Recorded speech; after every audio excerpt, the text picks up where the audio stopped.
नमस्कार बच्चों, आप देखना शुरू कर चुके हैं online classes for class 12 physics. इसके अंतर्गत हम आज पढ़ेंगे चैप्टर 2 में इलेक्ट्रोस्टैटिक्स ऑफ कंडक्टर। इलेक्ट्रोस्टैटिक्स का मतलब हम यहाँ पे कोई भी इलेक्ट्रिक फील्ड अप्लाई करेंगे in the presence of static electric field, how the conductors are behaving.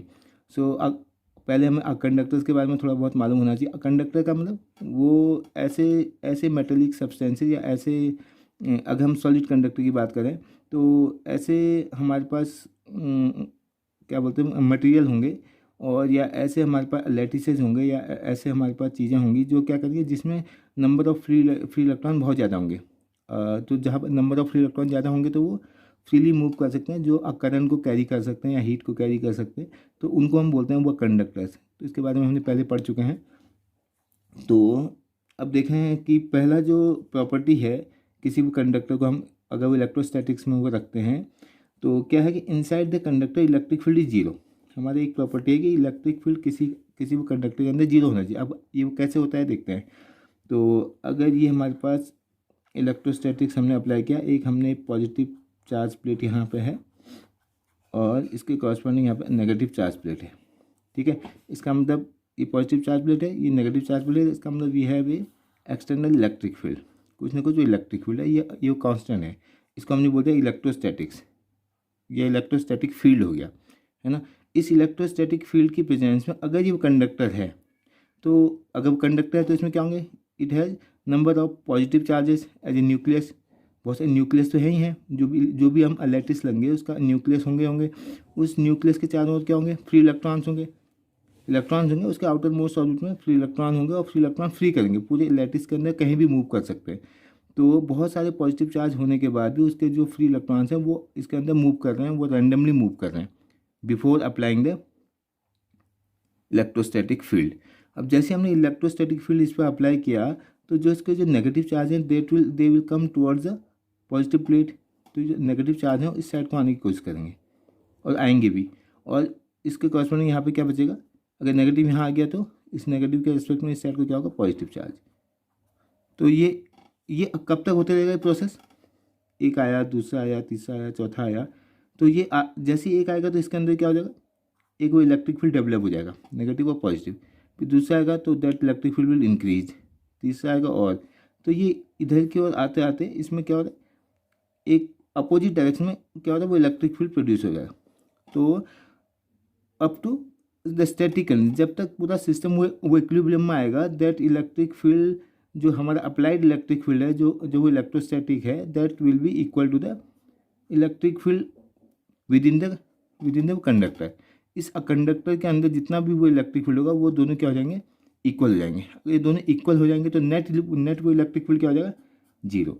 तो इसी को हम क्या बोलते हैं, whenever we place a conductor within a electrostatic field, then the net electric field within this conductor will be zero. इसका मतलब हो गया इसके अंदर जो इलेक्ट्रिक फील्ड क्या हो जाएगा, जीरो हो जाएगा। बाहर का इलेक्ट्रिक फील्ड माइनस अंदर का electric field, net electric field within the conductor will B zero. ठीक हो गया। तो ये पहली प्रॉपर्टी है कि किसी भी कंडक्टर को जब हम इलेक्ट्रोस्टैटिक्स में रखते हैं। अब आते हैं सेकेंड वाले में। इसी जो ये eight the surface of the conductor, इस किसी भी कंडक्टर के सरफेस पर जो वो इलेक्ट्रिक फील्ड होता है वो हमेशा परपेंडिकुलर डायरेक्शन में होता है। ये एक प्रॉपर्टी है। अब देखते हैं कैसे। जैसे ये इलेक्ट्रिक फील्ड है, एक्सटर्नल इलेक्ट्रिक फील्ड है, पॉजिटिव प्लेट है, मान लो ये नेगेटिव प्लेट है, और इसमें हमने कोई भी कंडक्टर ऐसे ऊपर रख रखा है। तो हम कह रहे हैं कि जो इसके थ्रू जो वो इलेक्ट्रिक फील्ड लाइन्स होंगी उसके ऐसे होंगे परपेंडिकुलर। इस जहाँ पर भी हम पढ़ेंगे ये अगर सरफेस आते हैं तो इस सरफेस के परपेंडिकुलर, ऐसे परपेंडिकुलर, यहाँ पर परपेंडिकुलर, यहाँ पे देखेंगे तो परपेंडिकुलर, ऐसे यहाँ पे देखेंगे तो परपेंडिकुलर, इस टाइप से होंगे। ऐसा क्यों, इसका उल्टा सोच के देखो। इफ़ इट इज़ नॉट, अगर परपेंडिकुलर नहीं होंगे तो क्या होगा, अगर मान लो मैं किसी थीटा डिग्री में बना देता हूँ, अगर मैं बना देता हूँ यहाँ पर जानबूझ के मैं इसको ये इलेक्ट्रिक फील्ड की डायरेक्शन ऐसे बना देता हूँ, तो ऐसा बनाने से क्या होगा, इसके दो कंपोनेंट होंगे। अब this electric field has two component, एक कंपोनेंट कहाँ को होगा, एक तो इसके टेंजेंशियल डायरेक्शन में होगा, एक इसके क्या होगा, ऐसे परपेंडिकुलर डायरेक्शन में होगा। या उल्टा बना दिया मैंने, तो एक ऊपर को बनाएंगे तो एक ये देखो, ये अगर ये है वेक्टर, ये इलेक्ट्रिक फील्ड है जो हमने दिखाया था जानबूझ के, तो अगर ये इलेक्ट्रिक फील्ड में दिखाऊंगा तो इसके दो कंपोनेंट हैं, one is perpendicular, one is tangential. तो दिस टेंजेंशियल इलेक्ट्रिक फील्ड की वजह से क्या होगा, जो भी इसके सरफेस में चार्ज होंगे their charges will start moving. अगर क्योंकि परपेंडिकुलर की वजह से कुछ होना है नहीं, लेकिन जो tangential electric field will start moving the charges. अगर चार्ज मूव करेंगे सरफेस में तो क्या होगा, तो इसकी वजह से सरफेस करंट आ जाएगी।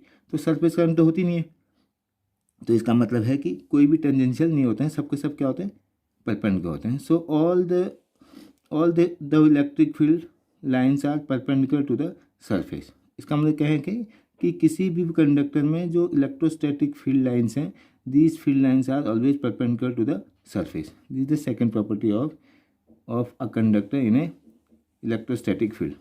ठीक हो गया। तो now coming to the third point,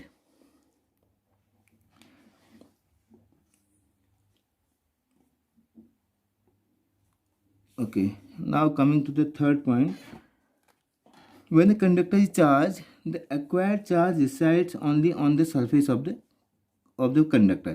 अब यहाँ पर है कि चलो पहली प्रॉपर्टी हमें आ गई, दूसरी प्रॉपर्टी हमें आ गई, तीसरा हमने कोई भी कंडक्टर है, जैसे कोई वो ये वाला कंडक्टर था हमारे पास, तो इस कंडक्टर में पॉजिटिव है, नेगेटिव चार्ज है, सब कुछ बैलेंस है, कोई वो इलेक्ट्रोस्टैटिक नहीं लगा रखा है फिलहाल। मान लो अगर हम इसको चार्ज दे दें, एक कोई भी एडिशनल चार्ज दे दें, if I place is positive Q charge, है ना, और ये इलेक्ट्रोस्टैटिक्स भी है, हमने इलेक्ट्रोस्टैटिक की प्रेजेंस में positive positive positive negative negative charge, if I place some positive charge within this a conductor, then what will happen, जैसे ही इसमें पॉजिटिव चार्ज दे देंगे तो इसके अंदर क्या हो जाएगा, एक वो इलेक्ट्रिक फील्ड जनरेट हो जाएगा, और इलेक्ट्रिक फील्ड की वजह से क्या होगा, इसमें क्या होगा, ये मोशन में आ जाएगा, क्योंकि फोर्स लगेगा तो इलेक्ट्रिक फोर्स लगेगा, इलेक्ट्रिक फोर्स की वजह से वो चार्ज क्या करेगा, मूव करने लगेगा। और पहले भी हमें पढ़ा है कि किसी भी पहली प्रॉपर्टी में हमने पढ़ा था कि किसी उसके अंदर वो इलेक्ट्रिक फील्ड क्या होना चाहिए, इलेक्ट्रिक फील्ड तो जीरो होना चाहिए। तो इलेक्ट्रिक फील्ड तो जीरो होगा नहीं ना, अगर चार्ज जैसे आ जाएगा तो इसके अंदर कुछ ना कुछ वो इलेक्ट्रिक फील्ड आ जाएगा। तो अगर मैं इसमें गॉसियन सरफेस बनाऊँ तो इसके अंदर वो इलेक्ट्रिक फील्ड क्या हो जाएगा, है कुछ मतलब, तो ऐसा तो होता नहीं है। जब भी हमने देखा कि किसी भी इलेक्ट्रोस्टैटिक फील्ड के वो अंदर कोई वो कंडक्टर को रखते हैं तो चार्ज तो जीरो होता है वहाँ। तो इससे बचने के लिए हमने क्या कहा, इसका मतलब है कि इसके अंदर जब भी हम चार्ज को प्लेस करते हैं तो ये क्या होता है, इसके सरफेस पर आ जाता है। तो इससे क्या होगा, पहला और दूसरा हमारी जो दोनों प्रॉपर्टीज़ हैं वो भी सेटिस्फाई हो जाएंगी। तो from property 1 and 2 we can say that when we acquire a charge in a conductor, that charge will reside only on the surface of the conductor। ठीक हो गया।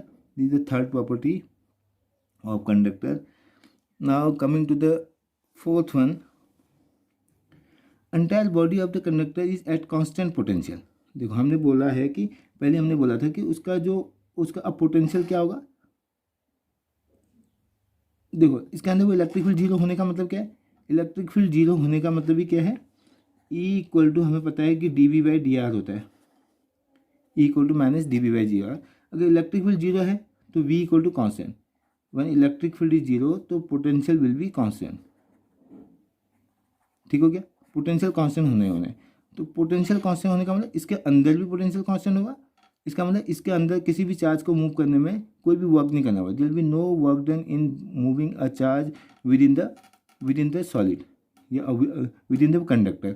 The same thing will be at the surface also there will be no work done, because at every point the electric field perpendicular है, तो tangential तो कोई है नहीं। पहले हमने प्रॉपर्टी में पढ़ा है सेकंड वाले में, कोई टेंजेंशियल नहीं है तो टेंजेंशियल डायरेक्शन में कोई फोर्स भी नहीं है। अगर there is no tangential electric field, there will be no tangential force, if there is no tangential force then there will be no work done will be done against that force. तो कोई work done नहीं होगा तो इसकी वजह से कोई क्या होगा, कोई पोटेंशियल भी नहीं होगा।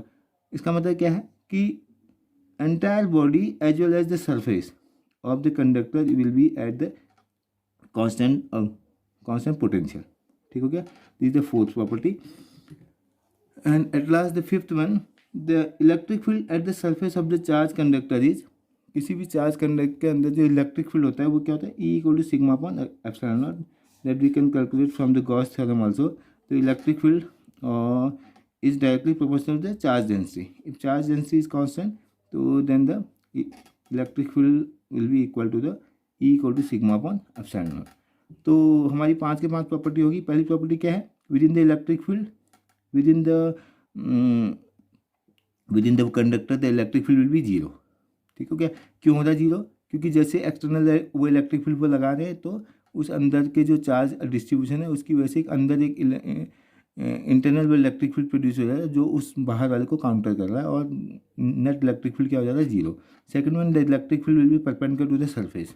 अगर ऐसा नहीं होगा तो टेंजेंशियल डायरेक्शन में एक कंपोनेंट होगा, due to that tangential direction component there will be a surface current, जो कि होती नहीं है, तो इसलिए हमने क्या बोल दिया, उसमें वो इलेक्ट्रिक फील्ड हमेशा क्या होगा, परपेंडिकुलर होगा। Third one, within the conductor, जैसे हम कोई चार्ज प्लेस करते हैं तो that charge will reside only on the surface, because अगर अंदर नहीं होगा तो उसकी वजह से हमने पहले पढ़ चुके हैं। Fourth one, the entire body have the constant potential, और पांचवी चीज़, किसी सरफेस पर वो पोटेंशियल जो होता है वो कांस्टेंट होता है, that is depends upon the charge density only. Okay, thank you.